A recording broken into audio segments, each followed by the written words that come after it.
আমি আল্লাহর ওলির দরবারে এসে বলেছি আমাকে একটা সন্তান দান করেন, আপনি বলে দিলেন কি শিরক হয়েছে। তো আপনি যদি আমাকে বলেন শিরক হয়েছে, আস্তাগফিরুল্লাহ আল আযীম। নামদারি সুন্নিদের মধ্যে আমি মনে করেছিলাম ইনার কাছে কিছু ইলম আছে। এখন ওনার কথা থেকে বোঝা যায় তো উনি ইলমের দিক দিয়ে আরো মিসকিন। বলতেছে মাজারে গিয়ে ওয়ালিদের কাছে বাচ্চা চাইলে এতে আপনারা শিরিক কোথায় কোথায় পান?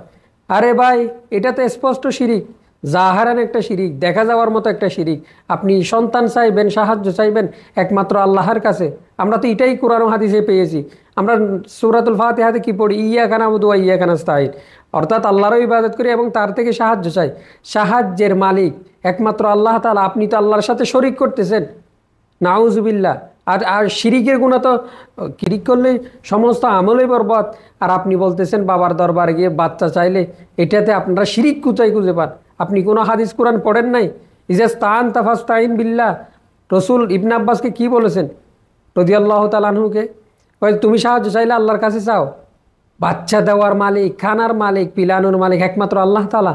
আর আপনারা মুরিদদেরকে শিখাচ্ছেন ওইখানে যাইলে কি চাইলে কিসের শিরিক?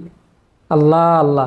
আপনারা বড় বড় ডক্টর, আল্লামা, আল্লাহকে একটু ভয় করুন, মানুষকে গুমরাহ থেকে একটু বাঁচান, সঠিক ব্যাখ্যাটা মানুষের কাছে করুন। আল্লাহ তাআলা আপনাদেরকে হেদায়েত দিক, আমাকেও হেদায়েত দান করুক।